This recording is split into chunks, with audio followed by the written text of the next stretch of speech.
pérdidas. Esto por parte del sector empresarial, pero ¿qué pasa con el ciudadano de a pie? También que tiene pérdidas y es perjudicado por estas movilizaciones que habitualmente se viven, por lo menos en la sede de gobierno, Santa Cruz de la Sierra, y cuando hay bloqueo de carreteras también gran parte del país. Vamos a intentar entender este fenómeno de la realidad en nuestro país con Martín Moreira, a quien le doy la más cordial bienvenida. Martín, ¿cómo estás? Buenos días. ¿Cómo estás? Muy buenos días, un gusto de estar en el programa, un gusto de estar en Primera Impresión y saludar a toda la audiencia. Martín, ¿cómo entendemos estos bloqueos? Siempre hay voces que salen del sector empresarial, microempresarios, ¿no es cierto? Y también los de a pie, que muchos de ellos no sabemos, pero que todos en realidad son afectados por movilizaciones, bloqueo de carreteras, marchas y todo lo que ocurre en el país. En primer lugar, creo que en esta configuración de conflicto que estamos viendo, aquí hay un dato menor, que es el pueblo. O sea, el pueblo y esa gran maniobra política, ¿no? Porque el pueblo realmente no interesa. O sea, sí lo ponen a excusa como el pueblo, ¿no? Pero estamos luchando por su economía, estamos luchando por defender al pueblo, estamos luchando porque queremos mejores condiciones para el pueblo, pero el pueblo es un dato menor en esta gran movida política. Realmente el pueblo no interesa a estos conflictos cuando son políticos partidarios, cuando son conflictos que solo quieren generar una inestabilidad social en el país. Mira, aquí hay dos Bolivias y eso es bien interesante. Hay dos visiones de Bolivia bien fuertes que se ven con este conflicto. Hace 2 días atrás se decretó el decreto de los CDI, el certificado de devolución impositiva. Esto va a entrar 70% de los dólares al sistema financiero y es una noticia muy buena. Más o menos son 1.600 millones de dólares que entraría ya a girar dentro de nuestras reservas internacionales. Es algo muy interesante lo que se está planteando. Y en el otro lado, y tenemos un crecimiento del 50.6% de las exportaciones en Bolivia. Son hechos concretos que van a ayudar a solucionar un malestar económico que tenemos. Y en el otro lado es un país que construye, y en el otro lado vemos un país encabezado por Morales, que es un país de una política muy prebendalista. Creo que generar una convulsión social por llegar a estar dentro de una carrera electoral no es para nada social. Lastimosamente hay un mal cálculo político, hay un mal cálculo de cómo hacer las cosas y también se está tratando de pisar la constitución política del Estado. Entonces creo que esta marcha nace con muchas ilegalidades, y trata de legalizarse a través de buscar la violencia. Y creo que esa es la otra forma de país que se está proponiendo, un país prebendal, un país político donde solo interesa la opinión de uno o de un puñado de dirigentes y la opinión de los demás bolivianos no interesa. Por eso el pueblo es un dato menor para estos individuos. También tenemos que hablar de las pérdidas. Las pérdidas ya llegan a 15 millones de dólares día, que son pérdidas muy fuertes para el Departamento de La Paz, que está siendo abatido por este ataque de dos grupos, ¿no? Dos grupos que tienen la misma línea y el mismo objetivo de sacar a Arce de lograr que Arce demita conjuntamente con Choquehuanca. Ahí tenemos al señor David Mamani y tenemos al señor Evo Morales en las carreteras, en la carretera panamericana La Paz Oruro. Bien, Martín, me das un dato, 15 millones por día de movilización. La Cámara Nacional de Exportadores de Bolivia asegura que entre 8 y 9 millones por día pierden el sector. Esto es lo que se sabe de manera formal, ¿no es cierto? Porque hay empresas que están legalmente constituidas y puedes tener datos, información que te permita identificar cuánto pierde el sector. Pero, ¿qué pasa con el sector informal que también es afectado? El sector del turismo es uno de los afectados muy fuertemente. Por ejemplo, Copacabana prácticamente está detenida en toda la inversión. Recordemos que un empresario, cuando tiene un hotel, tiene que comprar comida, tiene que comprar una suerte de insumos para recibir a sus turistas, pero todo ese alimento, todo lo que ha comprado está en proceso de descomposición. también tenemos que decir las pérdidas que suman las personas que realizan trabajos de población intermedia, las personas que viajan a las distintas localidades o ferias de la región, también están perjudicadas. Y lo más preocupante es que en el pliego de peticiones dice, no, estamos luchando por la economía del país.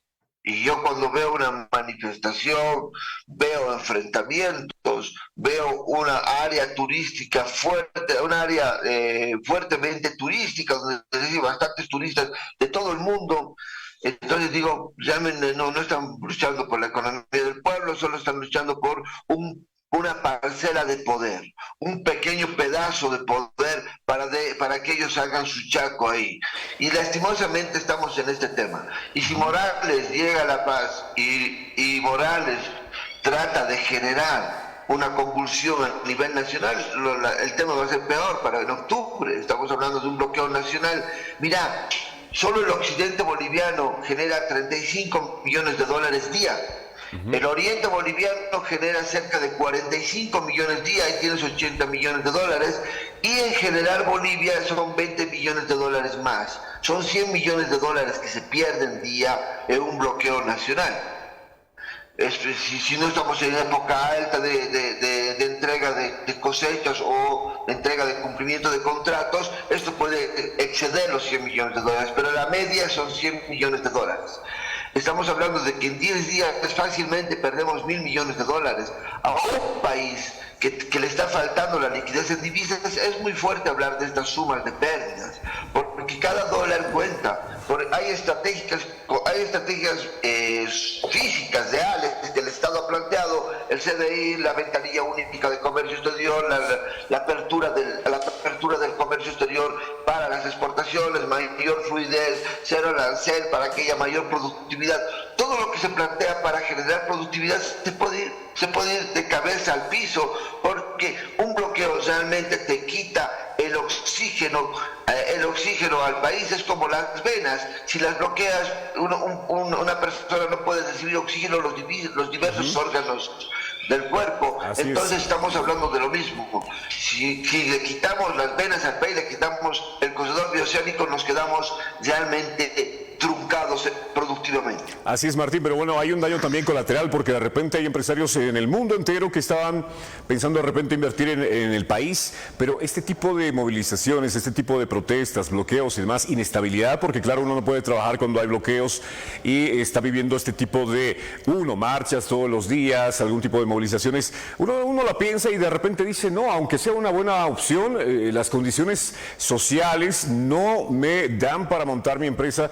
Y también perdemos inversión extranjera. Entiendo, Martín, corrígeme si no estoy en lo correcto, por favor. Tienes completamente la razón. Mira, hay tipos de marchas y hay tipos de bloqueos. Hay bloqueos que pueden ser sociales, hay marchas que pueden ser económicas, pero cuando estas marchas o estos bloqueos son políticos, aún genera mayor miedo a los inversionistas. Porque un inversionista no va a invertir en un país que tiene convulsiones políticas. ¿Por qué razón? Por la razón más lógica del mundo, que cuando tú inviertes en un país inestablemente político, este país puede llegar a haber confrontación social y a generar retrasos muy fuertes en toda su economía. Porque esto no es una propuesta, esto no es una protesta social, no es una protesta de un grupo económico, esta es una protesta de un grupo político muy fuerte. Y eso es lo complicado, y que tiene todavía un líder que está buscando o está afirmando descabezar a otro líder. Aún es más fuerte aún este tema, porque estás hablando de una especie de un golpe de Estado generado entre comillas, desde una marcha o una protesta social para generar una tensión política que va a afectar sí o sí a lo económico. Porque si Arce demitiría con Choquehuanca, estamos en un panorama de círculo de crisis, porque toda la inversión que se está realizando se cortaría abruptamente. Uno. Dos, este corte provocaría provocaría una disminución de entrada de dólares, una disminución de todo el aparato productivo. Luego asumiría Andrónico Rodríguez y no se priorizaría las inversiones, lo que se priorizaría serían las nuevas elecciones, y estas nuevas elecciones se lo habilitaría el señor Morales. En ese punto llegaríamos a una convulsión social, porque estoy seguro que más del 90% de ciudadanos no quieren que Morales sea candidato en 2025. Así es, Martín, pero... eso lo complica. A ver, una de las vías es esto de la inversión extranjera, de repente en el país, ¿no es cierto? Otra de las vías de ingreso que genera mucho dinero, digamos, en países, es el turismo, que a partir del turismo han generado mucho dinero para sus países. En Bolivia tenemos regiones varias, muy interesantes, que son dignas, digamos, de visitar, pero también los turistas la piensan, porque claro, uno llega al lugar, disfruta del lugar, quiere volver a su país o salir a otra ruta y se encuentra con un bloqueo, una marcha, y se quedan ahí en la incertidumbre de que si van a poder llegar o no, el dinero se les acaba, y eso, el Vox Populi es lo que más afecta, creo yo, a un país, cuando te dicen no vayas ahí porque a mí me pasó esto, me quedé sin plata y todo aquello. Entonces, creo que afecta también a todos los ámbitos de la realidad, Martín. Por ejemplo, mira, Uyuni ha tenido en junio 12.000 habitantes. En solo un mes ya ha generado bastantes dólares, bastantes divisas. El Copacabana es un área altamente... Toda la casetera hacia Copacabana es un área altamente turística, no solo interna, sino externa. Entran muchos turistas por el lado del Perú, por Puno exactamente, llegan muchos turistas exactamente para llegar a Copacabana, y ahora este sector industrial, este rubro, está siendo perjudicado. Uno de los mayores rubros de generación de dinero y generación de divisas muy rápido es el turismo. Pero cuando tienes estas confrontaciones políticas o sociales, estás generando una mala visión de país, y muchos turistas tachan a Bolivia de sus recorridos. Simplemente la tachan y prefieren saltarla y decir me voy a Puno o me voy a Paraguay, pero por este otro lado, y Bolivia ya no está dentro de su recorrido. Y eso es lo que está pasando, y creo que pasa eso continuamente en el tema de las convulsiones que se viven. Pero cuando hay convulsiones, por eso te decía, económicas, sociales, eso sí perjudica a un país, pero cuando es político es aún más grave, porque puede llegar a afectar a lo social, a lo político, y llegar a círculos de crisis. Y eso es lo que produce una protesta política como la que estamos viendo ahora en el país, exactamente en las caseteras de Bolivia. Bien, Martín, ahora, ¿tú crees que el diálogo es la solución? ¿Crees que sentarse en una mesa podría, estas dos partes confrontadas de alguna manera, hacer que depongan actitudes y llegar a un punto de acuerdo donde todo esto se libre? ¿Por qué? Y te digo, quiero compartir contigo esta convocatoria, un comunicado en este caso que ha emitido el gobierno, ¿no?, para convocarlo a Evo Morales para sentarse en el Ministerio de Educación, se dice, y poner en la mesa todos los puntos. Vamos a revisar este comunicado, por favor. Antes, si me permites, Martín, vamos a revisarlo.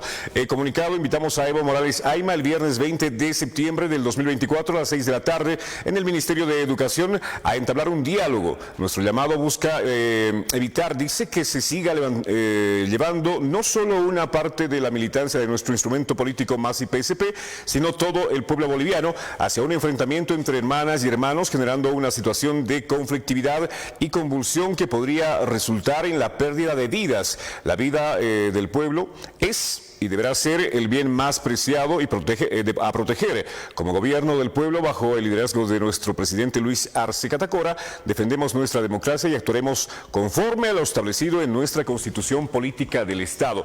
¿Qué opinas, Martín? Porque ya de entrada, en la parte final dice, no, de acuerdo a la ley, haremos todo lo que tengamos que hacer, pero lo invitan a sentarse a la mesa de diálogo. Hay una resolución fruto de esta acción popular, ¿no es cierto?, que le prohíbe a Evo Morales hacer movilizaciones, o por lo menos, qué sé yo, impedir el tránsito en las carreteras, bloqueos, todo aquello, y claro, esta resolución ya le obliga a Evo Morales a cumplir esta resolución, o de repente actuar al Ministerio de Gobierno, la policía, y evitar que se hagan bloqueos. Entonces, ¿tú crees que esta reunión, sentarse a la mesa ambos con estas posiciones tan distantes, de frutos? En primer lugar, el diálogo siempre genera frutos, ¿no? Es interesante, pueden ser a favor o en contra, pero siempre ese intercambio de ideas puede facilitar en algo el proceso. Pero aquí yo veo algo que a mí me llama la atención, ¿no? En lo particular. Creo que el señor Morales no tiene ninguna petición social o económica, tangible, real. Lo único que está pidiendo es ser candidato y no lo está prohibiendo que sea candidato a Arce, no le está prohibiendo que sea candidato al pueblo boliviano, a los que están afectando, al sector turista, los industriales, los empresarios, los que estamos sufriendo, las personas de La Paz que están sufriendo por estas marchas y estos bloqueos. No le estamos impidiendo. Lo que se le impide es la constitución política del Estado que él mismo lo ha aprobado. Recordemos que ya le han dado una ventaja, le han dado 4 años, no le han contado los primeros 4 años de gestión. Han permitido que digan, no, estos 4 años que se vaya a la República y se empieza desde el 2010 la primera gestión y el 2016, del 2016 al 19 la segunda gestión. Ya le han permitido una gestión extra al señor Morales. Ahora el señor Morales insiste porque piensa que está en condiciones, pero la constitución política es clara y los bolivianos le han dicho ya varias veces. En el 21F, por culpa de eso, el Morales ha sido padre del sectarismo boliviano. Él ha sido el culpable de lo que ha pasado en 2019 con la masacre en Secata. Él ha sido el culpable de todo lo que ha ocurrido en 2020 con un gobierno altamente corrupto como el de la señora Áñez, que ha dejado un país en menos 8% de crecimiento. A ese grado hemos llegado y todo es por culpa del señor Morales. Ahora sentarse en un diálogo para decirle, ya bueno, vamos a cumplir todas tus peticiones económicas. Eso es lo que puede hacer el Estado. Nosotros estamos trabajando en el tema económico en este punto, porque hay 17 puntos y la mayoría son los puntos económicos y hay 2 puntos que están hablando específicamente de su carrera electoral, específicamente de que él sea presidente. Eso no lo puede hacer el Estado. Hablar lo económico, social sí, pero lo otro no se lo puede hacer porque lo otro le dice la Constitución clarito. Tú no puedes ser candidato y el otro punto que le dice la Constitución también le dice que él no puede, y también a través de esta resolución administrativa judicial, que él no puede bloquear el país por un capricho suyo. Lastimosamente estamos en un conflicto de estas características. Bien, Martín, ya para finalizar y concluir con esto, este es el diagnóstico que tenemos. ¿Qué deberíamos hacer en adelante, en tu opinión? Porque hay algunos líderes políticos que dicen, oye, implementemos normas, leyes que penalicen los bloqueos, las marchas en carretera que perjudiquen el desarrollo económico del país. ¿Estás de acuerdo? ¿Esa es la vía o qué piensas tú que podría ayudarnos a salir de esta crisis que habitualmente se vive y casi a diario en todo el país? Debería haber un diálogo con todos los movimientos sociales, de decir que todos los movimientos sociales se comprometan a no bloquear el país. Realmente es un problema muy fuerte. De las marchas las pueden hacer a un ladito si quieren y que permitan que caminen los buses, porque una marcha no debería bloquear una carretera. O sea, una marcha no debería interrumpir el paso. Entenderemos este caso. Una marcha bloqueando toda la carretera y esperando que camine, que avance su paso, es una marcha que está bloqueando el desarrollo de las regiones. Creo que se debería ser muy claro, hablar con los movimientos sociales, crear una disposición judicial, jurídica, que a las personas, grupos sociales, movimientos sociales que bloqueen una carretera, tendrán penas de cárcel. Es lo mismo que se tiene que hacer con las personas que incendian nuestros bosques, ¿no? Como la disposición que ha puesto el Estado. Tú incendias un bosque de 8 a 12 años a la cárcel. En el mismo perjuicio realiza un bloqueo. ¿Por qué? Te deja sin recursos, te mina la economía, te perjudica a las clases más vulnerables. Yo creo que debería tener una pena porque estos señores están perjudicando no a un departamento, sino al desarrollo de todo un país. Morales está perjudicando a 12 millones de habitantes en este momento y sí debería haber una pena de cárcel para este tipo de actividades. Martín, te agradezco mucho por tu tiempo, es siempre gratificante conversar contigo, entender un poco la realidad y saber tu punto de vista. Gracias por tu tiempo. No, muchas gracias a ustedes. Y lo único que hay que decir que hay una Bolivia constructiva y otra Bolivia prebendalista. Y la pregunta es, ¿con cuál Bolivia te quedas? Y eso les dejo a ustedes. Saludos. Un abrazo, buen fin de semana, Martín. Amigos, tiempo de una pausa. Interesante el análisis con Martín Moreira, quien da su punto de vista respecto a lo que está sucediendo en el país. Vamos a la pausa, ya estamos en breve de vuelta con mucho más acá en Primera Impresión.